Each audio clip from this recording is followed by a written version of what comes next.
두 가지 정리하고요.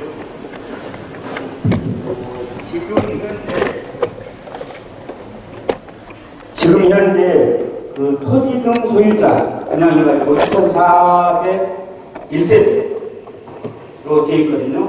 제가 알기로는 2,800세대로 알고 있거든요. 그런데 왜 그렇게 정리됐느냐고.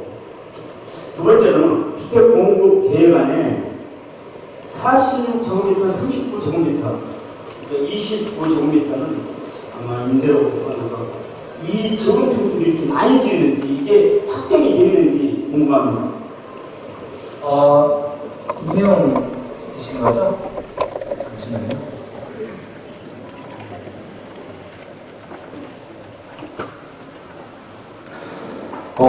일단 요번에 후보지 선정을 할 때 도시계획하고 건축계획안을 잡은 내용이고요. 이 부분이 확정은 아닙니다. 네, 확정은 아니고 그 당시에 건축계획으로는 토지 등 소유자 분양이 2,400개밖에는 안 나옵니다. 일단은 적은 표현으로 많이 배정할 수밖에 없어가지고요. 최대한 분양 자격이 있으신 분들한테 분양을 해드리려는 계획을 잡은 거고요. 이 부분이 아마 문제가 될 겁니다. 여기 현장 같은 경우는. 아까 말씀드렸다시피 저희가 조례랑 판례를 검토했을 때는 토지 등 소유자가 2,700명 이상으로 보이거든요. 그러면 300개가 부족한 현장이니까 이 300개를 극복하는 방안을 사전기획을 통해서 마무리를 짓겠다라고 말씀을 드렸습니다. 그래서 토지 등 소유자 분양을 좀 최대한 늘리는 방향으로 검토를 하고, 다만 좀 안타까운 거는 워낙 토지 등 소유자가 많기 때문에 세대수 확보하는 방향이 조금 우선순위일 수는 있다, 이렇게 말씀드리겠습니다. 그래서 작은 평형이 배정될 가능성이 있다라고 말씀드릴 수밖에 없을 것 같아요. 네. 저희가 공공재개발이라고 해서 많은 세대수를 요구하지는 않습니다. 근데 다만 여기 현장의 여건에 맞게끔 세대수를 정해야 되기 때문에 어쩔 수 없이 작은 평형이 들어갈 수밖에 없을 것 같습니다. 네. 다음 질문 주시면 답변드리겠습니다. 네.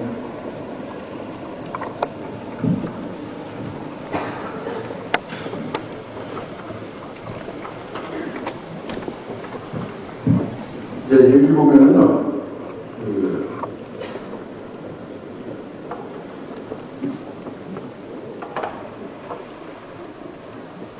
용적률에 보면은 일반 재개발하는 경우에는 용적 1년에 15%를 줘야 된다. 그리고 공공재개발은 거기에다가 20% 이상. 그렇지 않아도 여기가 여건이 좋지 않은 지역에 입주자들, 토지 소유자들 2,400세라고 했잖아요. 그거밖에 안 되니까 용적률까지 300%도 안 되는 어쨌든 350% 이것을 이러는데 왜 여기를 그렇게 해가지고 사업을 시키려고 하는 건지 이게 내 생각에는 그렇습니다. 이걸 계속 그렇게 나가면, 그리고 그렇지 않아도 가구수가 많아가지고 그런데 이렇게 해가지고 시작했습니다. 제가 계속해서 말씀드렸지만 이 용적률 계획하고 주택공급계획은 확정된 게 아닙니다. 네, 확정된 게 아니고요. 그리고 민간 재개발 대비 공공 재개발이 공공임대주를 특별히 많이 요구를 하느냐, 그것도 아닌 이유가 뭐냐면 재개발 공임대도 저기 220.46%라고 명시되어 있는 부분이 있지 않습니까? 이 부분이 공공시설을 기부채납하면서 도로나 공원을 기부채납하면서 정해지는 용적률입니다. 그 아래 세대수의 15%는 무조건 아까 세입자를 위한 재개발 공임대를 확보하도록 법적으로 되어 있고요. 이 부분은 민간이건 공공이건 동일하고요. 그리고 아현 같은 경우는 저 222.46%만으로는 사업이 불가능합니다. 그래서 그 위에 용적률을 찾으려고 할 때는 50%를 공공임대주택으로 기부채납해야 되거든요. 이것도 민간이나 공공이나 동일합니다. 그래서 어차피 저희가 공공재개발이 세대수의 20%에 대한 임대주택 비율 확보가 있지만 민간 재개발을 하더라도 저 위에 임대주택하고 저 아래에 있는 노란색 임대주택을 더하면 20%가 넘어갑니다.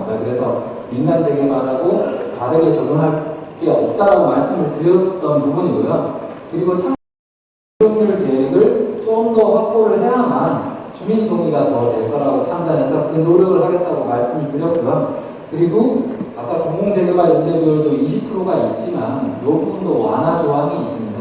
최대한 완화 조항을 서울시 쪽으로 협의를 해서 여기 사업성, 기획사업체는 워낙 특수하기 때문에 최대한 공공임대비율을 더 낮추는 방향으로 진행할 거라고 말씀드렸고, 아까 혹시나 이제 역세권이기 때문에 전체를 역세권으로 씌워서 용적률을 확 올려줄 수 있는 그런 제도도 말씀드렸지만 그거는 이제 대상지 여건이 안 맞는 부분이고요. 다만 그래도 역세권이기 때문에 일정 부분은 최대한 역세권에 준하게끔 건축계획이나 도시계획이 될 수 있도록 설득하겠다고 말씀드렸습니다. 그래서 최대한 토지용 소유자분들이 재정착을 최대한 하실 수 있도록 다시 한번 건축계획을 잡겠다고 말씀드렸습니다.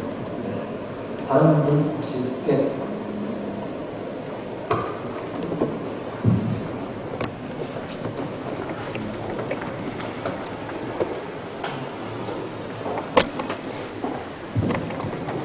방금 전에 말씀하신 것처럼 임대 비율을 뛰거나 용적률을 높여서 서비스를 추가해 주신다고 말씀하셨는데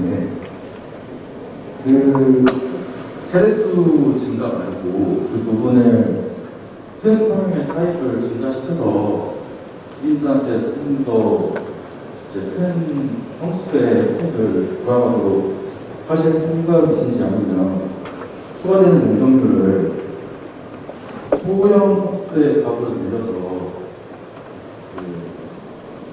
임대주택의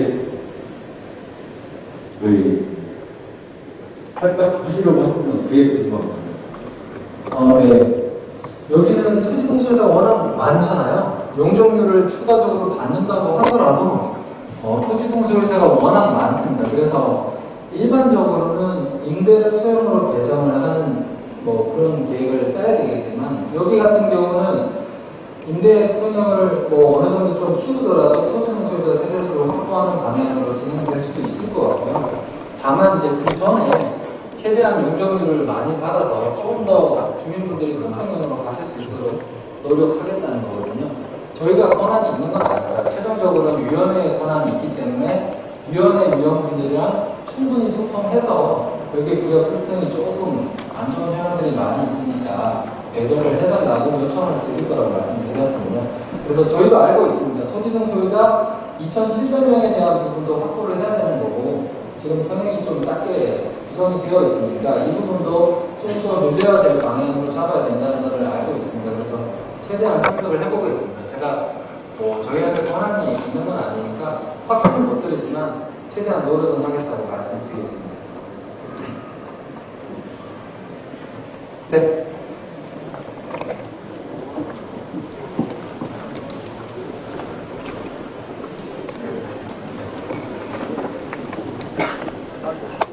감사합니다. 지금 말씀을 대충 잘 보기가 있긴 하고요. 그런데 여기 지금 주택공부관에 여러분들이 말씀하셨듯이 아주 많은 세대를 저희 조합을 다 수용을 하다 보니까 50% 하셔서 29제곱미터가 되어 있는데 그것도 이해하겠습니다. 그런데 저희가 좀 의아스러운 것은 공공임대주택에서도 39제곱미터가 124세대 이상이 있는데 주택조합원 자격이 있는 사람이 29평이 266세대가 되는 것은 조금 모순되지 않나. 그래서 그런 것도 좀 고려하셔서 임대주택, 공공임대주택에 설정하는 비율에 해당되는 것은 작은 최소한의 평수로 좀 해주십사 하는 거고, 반면에 조합원에게 갖는 29제곱미터는 좀 상향을 해서 최소한 39 정도는 배제돼야 되지 않느냐. 서울시내 한복판에 20도는 오피스텔 빈도보다도 더 작은 거니까 그런 것도 좀 생각을 하시고, 물론 고려하실 때 우리 조합원 수가 많은 걸 난감하시지만, 그렇다면 아까 말씀하신 대로 우리 그 용적률 정도는 상향시켜 주시고, 그 다음에 임대 비율을 지금 10%로 위반되어 있는 거를 최대한 법률에 해당하는 15%까지 낮춰주시면 저희는 그 방안에 답변을 드리고요. 다음에 이제 우리 그 이주주택 대책에 대해서 좀 물어보고 싶은데요. 지금 사업 시행 주민대표 부동산 시행자 지정이 2024년부터 이루어지게 된 걸로 지금 설명을 들었는데요. 그런데 그렇다면 관리처분 인가 후에 이주철거비 착공이 들어가는데 이 시기는 공공임대주택이 아무리 빨리 진행되느냐 하더라도 완공까지는 저희는 8년에서 10년을 내다보고 있는데 그 SH 공장에서는 지금 타겟을 만약에 주민 동의에 따라서는 변동률이 심하겠지만 주민 동의가 무난히 이어진다면 2주부터 완공까지를 몇 년으로 내다보시고 있고, 왜냐하면 여기 많은 분들이 이주를 해서 집을 나가서 다시 완공될 때까지 다른 데 거주하셔야 되는데 그런 계획 지금 기반이 어떻게 지금 대충 러프하게는 어떻게 되어 있는지 좀 알고 싶고요. 이주할 때 그 비용 부담, 물론 SH가 그 자금 조달을 해주시면 되는데 유지하고 해주실 건지 아니면 우리 사업비에 포함될 건지 어떻게 그런 것도 설명해 주셨으면 합니다. 네, 첫 번째 질문은 이제 평형 확대 얘기를 하신 거잖아요. 저희도 충분히 인지하고 있다고 말씀드렸고요. 다만 이제 완화를 많이 받아야 됩니다. 특히나 이제 임대 비율 같은 경우는 서울시는 요새는 이제 중소형 평형의 임대주택을 요구를 하고 있습니다. 그래서 이 부분을 어떻게 이해 설득해 나가야 될지 저희도 좀 많은 노력이 필요한 부분이라고 판단이 되고 있고요. 그래서 저희가 최대한 주민분들께 큰 평형을 배정하는 방향으로 고려를 했지만 서울시에서는 좀 더 큰 평형 임대주택을 요구합니다. 그래서 최대한 그 부분하고 협의해 나가면서 주민분들께 오히려 좀 더 여기 워낙 세대수가 많으니까요. 그래서 그런 부분들을 충분히 좀 이해를 시켜드리고 설득을 해보도록 노력해 보겠습니다. 그렇게 동일하게 좀 말씀을 드려야 될 것 같고요.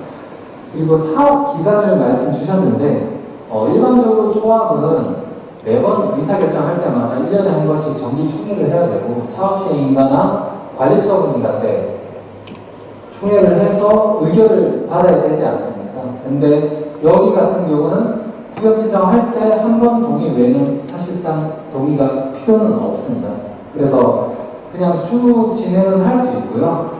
다만 가장 염려를 해 두셔야 되는 게 지금이야 많이 찬성을 하실 수 있지만 지금도 요새 부동산 경기가 좋다고는 할 수 없는 상황이지만 더 안 좋아졌을 때 내가 과연 이거를 새 집을 받는 게 맞느냐, 결국 이거에 대해서 기대 심리가 많이 낮아지면 저희도 사업을 진행할 때 부담스럽거든요. 그래서 그 시기는 어느 정도 부동산 경기랑 주민 요구에 따라서 조율이 될 수밖에 없습니다. 저희가 막무가내로 밀어붙일 수는 있지만 법적으로요.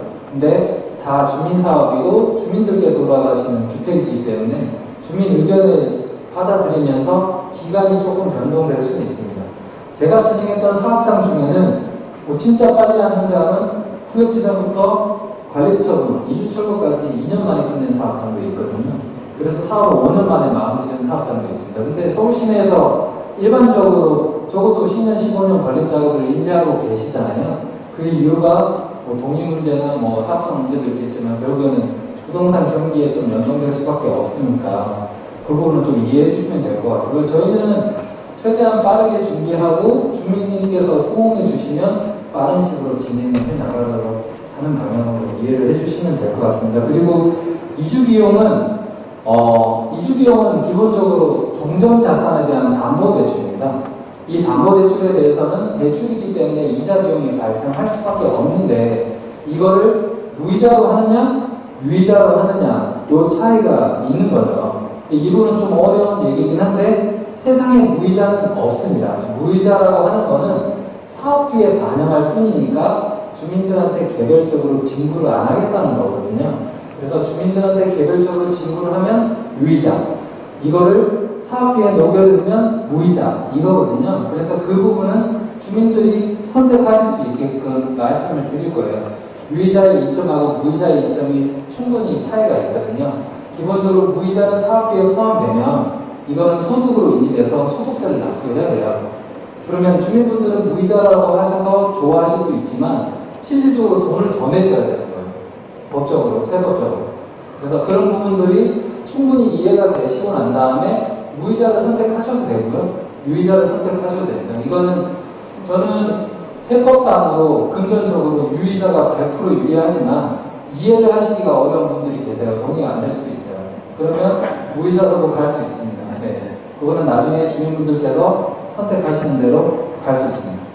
그리고 참고로 재개발이기 때문에 추가 이주비 지급이 가능하거든요. 그래서 저희가 종전자산담보대출은 금융규제를 받는데 재개발 현장 같은 경우는 그거를 넘어서서 추가 이주비가 가능하니까 나중에 건설업자 선정할 때 최대한 유리한 조건이 제한될 수 있도록 나중에 제한할 때 충분히 좀 건설사 쪽으로도 이런 상황에 대해서 충분히 안내를 드리겠습니다.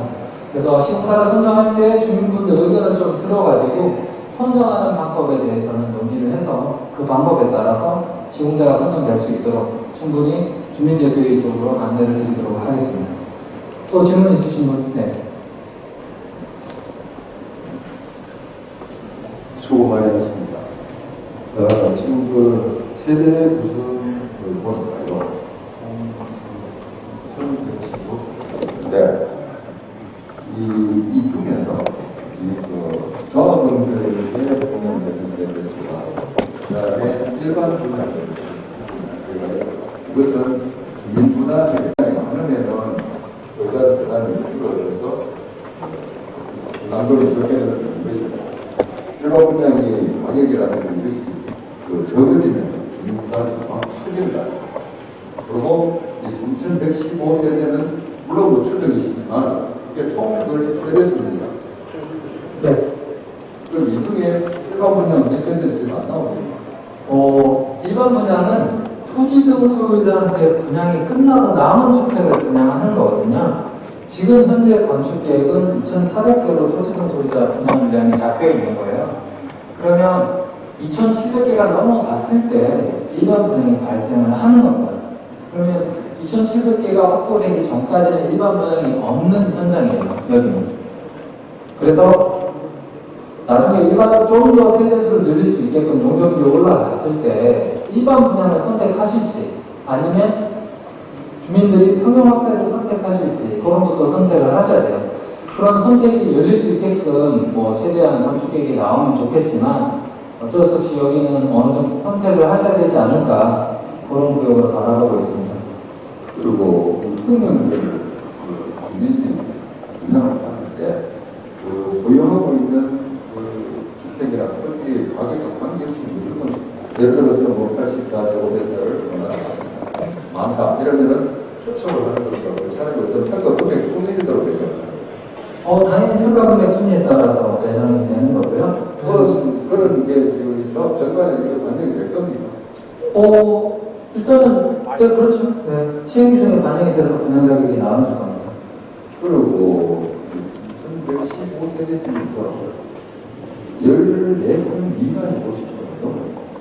그 말은 무슨 말이냐면 아주 여러생한 적은 면적의 경제라는 거예요. 그렇지 않습니까?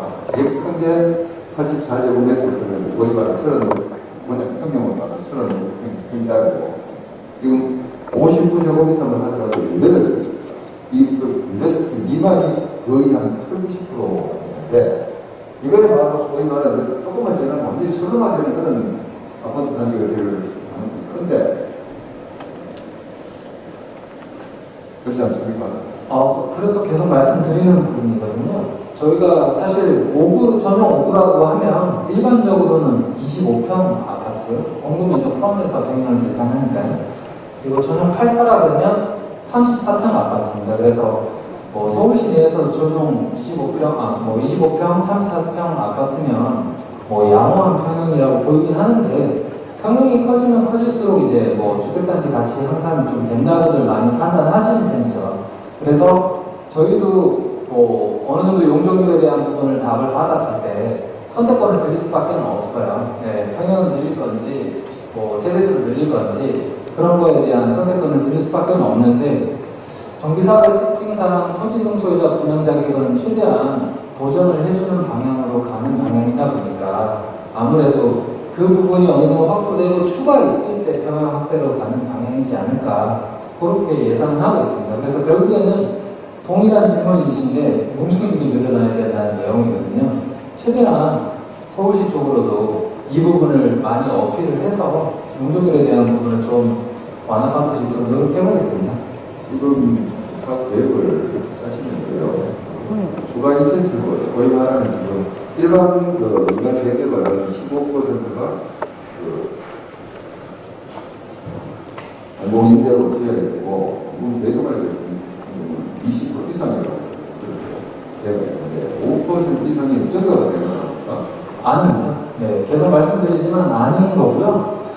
민간 재개발도 15%만 확보하는 게 아니고요. 그 기부채 나가는 용적률보다 올려가지고 용적률을 확보할 때는 추가적으로 확보를 해야 되는데 저희는 그 용적률을 확보하면서 어쩔 수 없이 확보되는 임대까지 포함해서 20%라는 겁니다.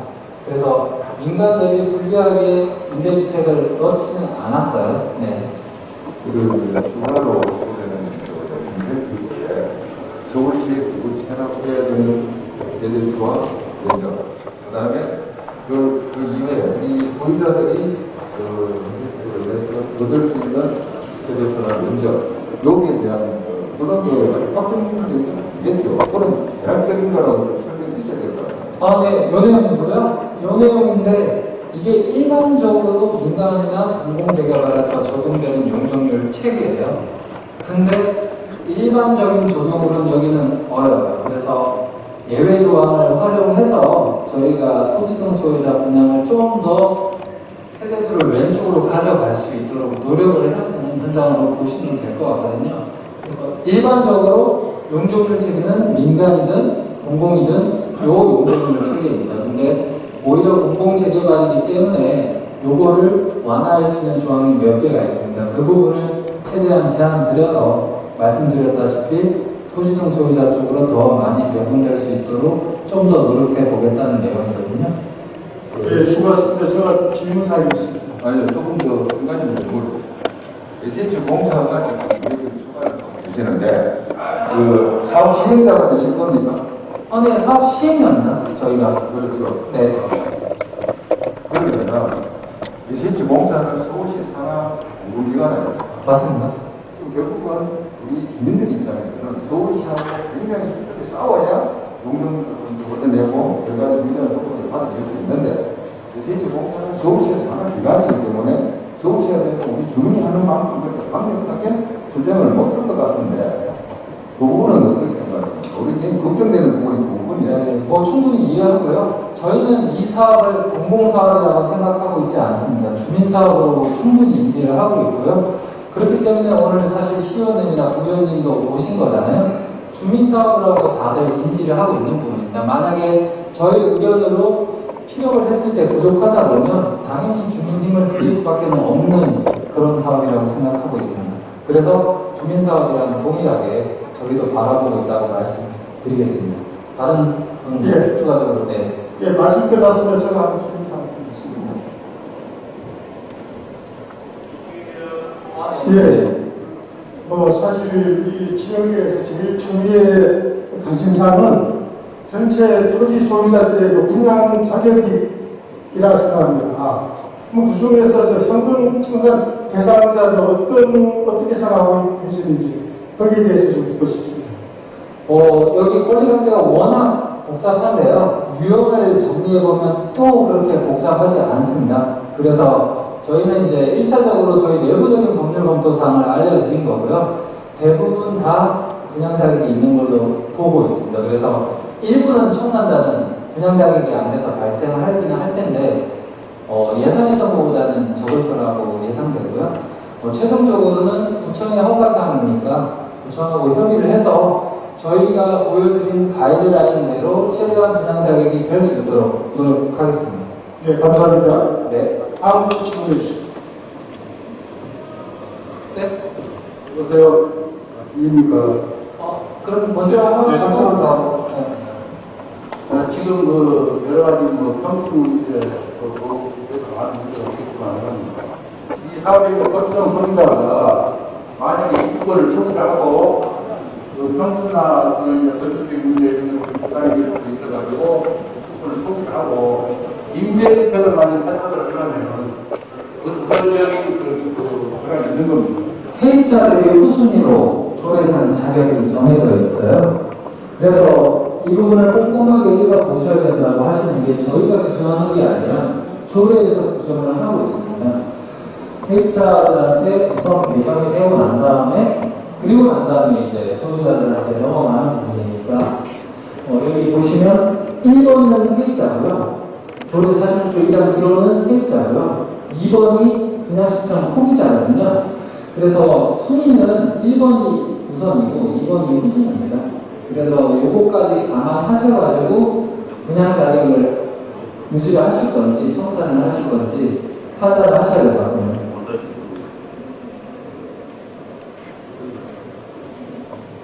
네, 안녕하세요. 수고 많으십니다.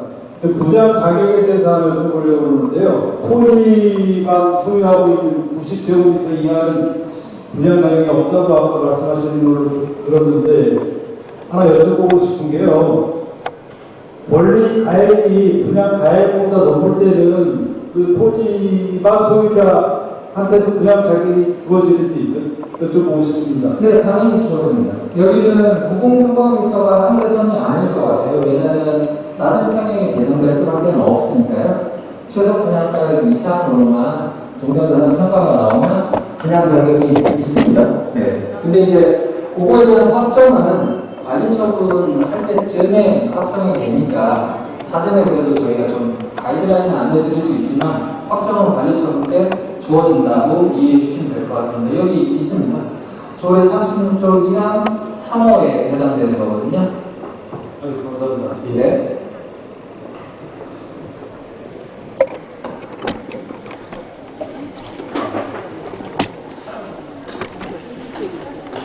현재 저희가 이주하거든요. 네. 그러면 이주할 때 동일하게 조합원들하고 같이 이주비가 나오는 수 있나요? 아, 2가 보일 때요? 네네. 2가 보일 때는 기본적으로 종전자산 담보대출을 받을 때는 금융규제를 받을 때는 금융규제는 받아요. 네, 그거 외에 제외하고는 추가 이주비가 주어질 수 있거든요. 건설사 제한에 따라가지고. 근데 이제 금융규제에 따라서 동일하게 적용받지는 못할 수 있어요. 예를 들어서 뭐 15 이상은 지금 현재 LTV가 40%가 그렇잖아요. 그러면 40% 미만은 못 받고 그 위로 이제 시공사 제한하는 거에 따라서 60%나 뭐 저희도 이제 인권해소를 하다 보니까 그 이상까지 건설사가 제한하면 받을 수 있습니다.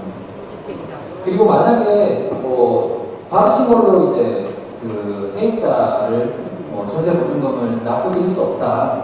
그럴 때는 이제 저희가 대납해드리는 조항이 있습니다.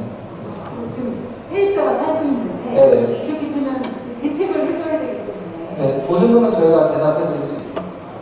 그러면 그게 그 본인 그 추가 이자 네. 그 이자 부분은 어떻게 되는 거예요? 아까도 말씀드렸지만 이자 비용은 주민들한테 그 동일하게 배분되도록 될 수밖에 없어요. 누구는 받았는데 무이자면 다른 사람은 자기가 부담하는 구조가 되는 거거든요. 그래서 조금 어려운 얘기지만 무이자는 토지등 소유자한테 묻고 따지도 않지 100% 그냥 이자 지급을 해버리고 난 다음에 사업비에 넣어버리는 구조예요. 그러니까 무이자가 아니에요. 이거는 무이자를 사업비에 넣을 뿐인 거예요. 근데 이렇게 되면 사업비가 천정부지로 올라가니까 이거를 개별 이자 지급을 하고 이자가 부담되시니까 그 이자에 대한 부분은 SH가 대여를 해드립니다. 네. 그래서 준공시까지는 사실은 뭐 이자에 대한 부담 없이 이주비 대출을 받을 수 있는 거거든요. 그러면 네. 종전 자산 평가에 대한 몇 프로가 이주비가 됐나요? 종전자산 평가는 재개발에서는 한도가 없어요. 법적으로 한도가 없습니다. 그러니까 금융규제를 받는 게 있고 금융규제 외가 있을 뿐이거든요. 시공사가 제한하는 거에 따라 가지고 이주비에 대한 부분은 한도가 왔다 갔다 합니다. 참고로 예를 들면 제가 진행하고 있는 흑설 현장은 금융규제 빼고 나머지에 대한 LTV 100%까지 추가 이주비를 제한을 하고 있고 한남 2구역이 이번에 특이하게 들어왔는데 LTV 150%를 제한을 했어요. 그러니까 금융규제 외에는 그쪽으로는 한도가 없다고 해석을 받았어요. 네, 근데 이제 시공사도 부담이 되니까 100% 이상 제한은 잘 들어오진 않아요. 네. 네.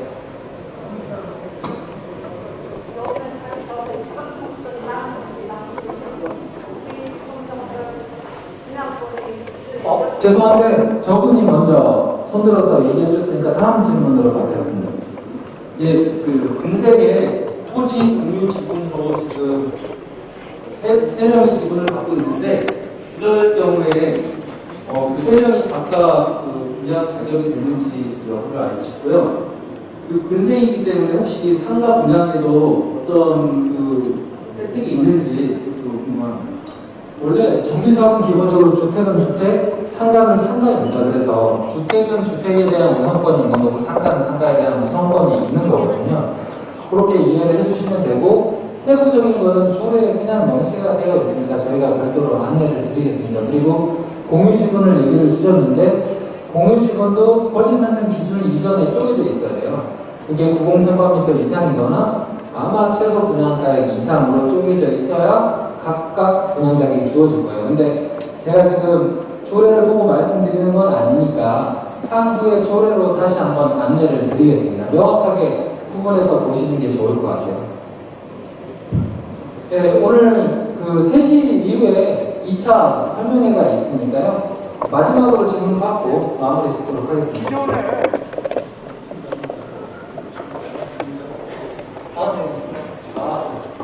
네. 주택가 팀장님께서 오셨다 그래가지고, 그러면 질문 마지막으로 초록색, 먼저 뒤에 분이 질문하셨네요.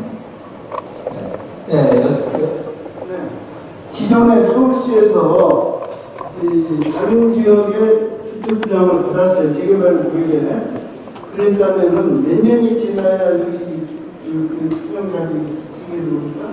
재당첨 제한을 말씀하시는 걸로 인지를 했고요. 네, 5년 재당첨 제한인데 투기 과열 지구일 때만 재당첨 제한이 적용되는데 서울시는 다 투기 과열 지구, 마포는 뭐 투기 과열 지구일 테니까요. 그리고 한 가지가 더 있는 게 제가 날짜는 정확하게 기억이 안 나지만 17년인가 19년 이전에 소유를 했으면 재당첨 제한 대상은 아니고요. 그 일 이후에 추가로 매수했을 때만 재당첨 제한을 적용을 받으니까요. 요 내용은 저희가 따로 정리해 오진 않았는데 포함해서 안내를 드리겠습니다. 몇 월 며칠 이전에 소유를 했으면 재당첨 제한을 적용 안 받고 몇 월 며칠 이후에 추가 매수해서 소유했다 그러면 이건 5년 재당첨 제한을 받습니다. 재당첨 제한은 그럼 가해처분계 이후에 기준 네, 가해처분계 날짜를 기준으로 합니다. 마지막으로 초록색 선생님께서 질문해 주신 거 받고 1차 설명회는 마무리 짓고 일단 팀장님도 오셨으니까 마지막으로 인사드리고 1차 설명회 마무리 짓겠습니다. 설명? 질문? 안 하셨나요? 그러면 오늘 여기서 1차 설명회는 끝낼 거고요. 추가적으로 질문이 있으시면 저희 준비위원회 구성이 어느 정도 되어 있고 저희 회사도 있으니까 궁금하신 사항 있으시면 언제든 질문해 주시고요. 마지막으로 이런 부분들에 대해서는 어느 정도 정리를 해서 배포 드릴 테니까 꼼꼼하게 한번 읽어봐 주셨으면 합니다. 주택가 팀장님 인사드리고 하겠습니다.